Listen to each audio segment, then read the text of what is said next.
महाराष्ट्र में बीजेपी, शिवसेना और एनसीपी की महायुति बनी है, लेकिन इस चुनाव में आखिरी समय तक सीटों की खींचातान बहुत चल रही है। अभी तक टिकट का वितरण भी बहुत जगह पे नहीं हुआ है। ये महायुति पर एक बड़ा सवाल नहीं है खड़ा करता? मुझे लगता है ये जो पहले दो वाक्य बोले ना, उसके सिवाय बाकी सब जो बता रहे वो उन लोगों का प्रॉब्लम है। वहाँ सीटें तय नहीं हो पा रही हैं, वहाँ निर्णय नहीं हो पा रहा है, वहाँ पैरेलल चुनाव लड़े जा रहे हैं। इस बाजू तो ऐसा ही नहीं, बीच बाजू चल पड़े हैं लोग, मिलजुल करके सीटें तय कर करके चल पड़े हैं जी, और वेल इन एडवांस कर दिया है। शिवसेना, बीजेपी और एनसीपी, ये तीनों ने इसको कर लिया है। सामने जो नकली पार्टियों का मेला मिलाप है वहां नहीं हो पा रहा है जी, उल्टा है। कितनी सीटें देखते हैं आप महाराष्ट्र में? पिछली बार 41 आई थी, इसलिए पूछ रहा हूँ ये सवाल। हम बहुत ताकत के साथ आगे बढ़ रहे हैं। वोट भी बढ़ेगा, सीट भी बढ़ेगी। सर, 2017 में आप ही की सरकार ने शरद पवार जी को पद्म विभूषण दिया था, जो देश का सेकेंड हाईएस्ट सिविलियन ऑनर है। लेकिन पिछले मंगलवार को शरद पवार जी ने एक कह दिया, मराठी में ते मराठीत असं म्हणाले की मोदी जी देशाचे नवे पुतीन आहे, आप नए पुतीन बन रहे हैं। आप इस कमेंट को कैसे देखते हैं? मैं उनका आदर करता हूँ, आज भी करता हूँ। हाँ। और मैं मानता हूँ सार्वजनिक जीवन में लंबे अरसे तक जिन जिन लोगों ने काम किया है वो हमारे साथ रहे न रहे, हमारे विरोध बने, वो अलग बात है। इसका मतलब ये हुआ कि जिसके अंदर वो पुतिन को देखते हैं उसकी सरकार से अवार्ड लेकर के वो गर्व कर रहे हैं। ये तो बहुत बड़ा कॉन्ट्राडिक्शन है भाई। लेकिन वो गर्व कर रहे हैं। जहां तक मेरी पार्टी की सोच और व्यक्तिगत रूप से मेरी सोच, अब देखिए, हमने भारत रत्न दिया तो किसको दिया? प्रणब मुखर्जी, नरसिम्हा राव, चौधरी चरण सिंह जी, कर्पूरी ठाकुर। और इस देश में किसी ने क्वेश्चन नहीं किया कि मोदी जी अब इनको क्यों भारत रत्न दे रहे हैं। सबको लगता हाँ यार ये ड्यू था, डिजर्व था। किस दल के थे? हमारे खिलाफ ढेर सारी बातें उन्होंने बताई हुई ऐसे लोग हैं, लेकिन निर्णय उसके आधार पर नहीं होता है। आप पद्म पुरस्कार देखिए, मुलायम सिंह जी, असम के तरुण गोगोई जी, पीए सांगमा जी, जमीर जी, एस.एम. कृष्णा जी, आप देखिए जी, सारे लोग हैं दूसरी पार्टियों के हैं। हमने उनको पद्म दिया। हम पद्म देते हैं उनको अपने अपने क्षेत्र में जो उनका योगदान है, देश के लिए जो भी उन्होंने किया है, ये देश का दायित्व है। अवार्ड देश का है, दल का नहीं है जी। ये मोदी की पर्सनल प्रॉपर्टी नहीं है, ये भारतीय जनता पार्टी का उस पर कॉपीराइट नहीं है जी। तो मैंने पूरा पद्म पुरस्कार, तो मैं मानता हूँ कभी अगर आप स्टोरी चलाएं, मीडिया के लोग इंटरेस्ट करें, भारत में पद्म पुरस्कार को कैसे परिवर्तित किया गया, कैसे पद्म पुरस्कार एक प्रकार के सच्चे अर्थ में सम्मान बना दिया, इतना बड़ा काम उन्होंने किया है। अगर तारीफ होनी चाहिए तो इस बात की होनी चाहिए कि भाई आप बहुत बड़े सोच वाले लोग हैं कि आप ऐसे ऐसे निर्णय करते हैं। ये क्वेश्चन नहीं होना चाहिए कि आपने उनको क्यों दिया। नहीं, देने के बाद भी उन्होंने ऐसा है स्टेटमेंट, ये शर्ती थोड़ा होता है कि मैं पद्म देता हूँ मेरे लिए चुप रहना।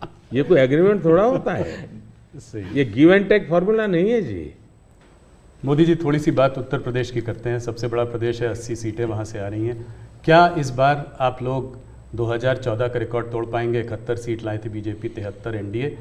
इस बार अगर देखें तो अखिलेश और राहुल साथ में चुनाव लड़ रहे हैं और दमखम के साथ जो है पूरे परिवार को उन्होंने वहाँ से उतारा है। खुद कन्नौज से लड़ रहे हैं अखिलेश जी, डिम्पल मैनपुरी से लड़ रही हैं, फिरोजाबाद, आजमगढ़, तमाम जगह से उनके परिवार के लोग लड़ रहे हैं। हो सकता है कि कहते हैं कि गांधी लोग भी शायद वापस अमेठी और रायबरेली से लड़े। तो इस उसमें आप इस चुनाव को कैसे देखते हैं? राहुल जी, आप जितने गर्व से सब उतरे हैं, सब उतरे से 4 बार बोल रहे हैं। नहीं, गर्व से ये मजबूरी है कि क्या है? परिवार के लोगों को उतारना पड़ रहा है, ये मजबूरी है, ये उनका मूल कैरेक्टर के, इसके सिवा उनके पास कोई है ही नहीं। फैमिली मेंबर के लिए लड़ना, फैमिली मेंबर के लोगों के लड़वाना, यही खेल है। अच्छा, ये पहले इकट्ठे नहीं आए क्या भाई? पहले भी इकट्ठे आ चुके हैं, बार बार इकट्ठे आ चुके हैं। लेकिन उत्तर प्रदेश की जनता को अपना भविष्य क्या है उसकी समझ पूरी है, और इसलिए मैंने पार्लियामेंट में कहा था कि आज उत्तर प्रदेश की और देश का हाल ऐसा है कि बड़े बड़े नेता लोकसभा के मैदान से भाग रहे हैं, राज्यसभा का रास्ता खोज रहे हैं, और हुआ वैसा ही है। बड़े लोग ने चुनाव लड़ने के लिए तैयार नहीं है जी, लेकिन हम एक जिम्मेवारी के साथ काम चल रहे हैं, सबको साथ लेकर के चल रहे हैं, और मुझे पक्का विश्वास है कि अब शायद कुछ बचेगा नहीं, उनका कुछ नहीं बचेगा। 2014 से बेहतर परफॉर्मेंस होगी, उनका कुछ बचेगा ही नहीं जी। जी। एक सवाल और, आप इसका पार्ट जवाब दे चुके हैं, इसलिए मैं उसको संक्षेप में पूछूंगा। ऑपोजिशन कांग्रेस सब आपके पीछे कहता है कि सरकार जो है ईडी, सीबीआई, इंटेलिजेंस एजेंसीज का इस्तेमाल कर रही है। आपने कहा है कि ईडी इंडिपेंडेंट है। सिर्फ एक सवाल यह है कि ऐसा देखा गया है कि 25 नेता का एक एनालिसिस एक न्यूज़पेपर ने की थी कि 25 नेता जब अपोजिशन पार्टी से बीजेपी की तरफ आ गए तो उसमें से 23 लोगों के ऊपर से जो है इस तरह के केसेस को या तो ठंडे बस्ते में डाल दिया गया या ड्रॉप कर दिया गया। इस बारे में पहली बात है, एक भी केस ड्रॉप नहीं किया गया है। जो अदालत कहेगी वही होगा, हम कोई निर्णय नहीं, ये स्वतंत्र है। दूसरी बात है, पॉलिटिकल लीडरशिप के केस कितने हैं भाई? ओनली 3%। 97% अच्छे अच्छे ब्यूरोक्रेट जेल में है। आखिर के संस्था का जन्म क्यों हुआ है भाई? अगर इन संस्थाओं का जन्म इसी काम के लिए हो तो काम नहीं करेगी क्या? और अदालत इतनी बड़ी है जी, किसी को जमानत नहीं दे रही है अदालत, तो अदालत देखती होगी ना भाई। और भ्रष्टाचार के मामले में हम कम से कम उसको लाइट न ले जी। सचमुच में देश में चर्चा होनी चाहिए कि पहला एक जमाना ऐसा था, आपको आरोप लगता था ना तो भी हल जाते थे। आज गुनाह सिद्ध हो चुका, सजा हो चुकी, फिर भी आप हाथ ऊंचा कर कर करके फोटो निकलवा रहे हो। आप भ्रष्टाचार का महिमा मंडन कर रहे हो। इस देश में ये आलोचना का विषय होना चाहिए। भ्रष्टाचार को न्यू नॉर्मल के रूप में ट्रीट नहीं करना चाहिए, वरना इस देश का बहुत नुकसान होगा जी। ये सवाल बीजेपी और अदर्स का वाला नहीं है, देश के लिए ठीक नहीं है कि आप इसको न्यू नॉर्मल बना दें। और मैं देख रहा हूँ धीरे धीरे धीरे ऐसा वातावरण बनाया जा रहा है, हाँ ठीक है यार वो तो चलता रहता है। यही तो देश, गरीब आदमी मर रहा है जी। हमने कैसे भी करके इससे देश को मुक्त करना चाहिए, रिजॉल्व होना चाहिए कंट्री का, वो नहीं हो रहा है जी। और मैं तो मानता हूँ कि भाई देखिए, मैं जो कोशिश कर रहा हूँ, एक सिस्टम को पॉलिसी ड्रिवन बनाओ, टेक्नोलॉजी को भरपूर लाओ। आज हमने, पहले एक प्रधानमंत्री कहते थे 1 रुपया जाता है 15 पैसे पहुँचता है जी। आज मैं कहता हूँ 1 रुपया जाता है पूरे 100 पैसे पहुँचते हैं, डायरेक्ट बेनिफिट पे ट्रांसफर। क्यों? सिस्टम को सुधारो भाई। हमने जेम पोर्टल बनाया, करप्शन को कम करने की दिशा में हमारा बहुत बड़ा कदम है जी। दूसरा, समाज को भी जगाओ, समाज को भी आदत डालो कि भाई भ्रष्टाचार बुरा है, किसी भी स्तर पर भ्रष्टाचार से मुक्त रहना चाहिए। और देश में वो वातावरण बन रहा है, पॉलिटिकल लोगों को डर नहीं है। और मैं मानता हूँ उसमें कुछ मात्रा में ये जो सिर्फ हमारा विरोध है इसलिए उनका समर्थन कर देना, ये शोभा नहीं देता है भाई।